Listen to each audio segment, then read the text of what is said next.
You can see that Ekiti Queen players are locked out of the Akure Township Stadium. They're supposed to enter the pitch. They're supposed to feel the touch of the pitch.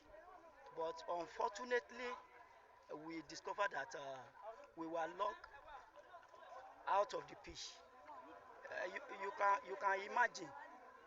can imagine how players has to be locked outside the pitch without any even prior information or any reason to do that. The pre-match meeting was held in the morning and it was disclosed to all the participants of the meeting in the morning that by 2:30 both teams can have the touch of the pitch, they can enter the pitch, but their team, I mean the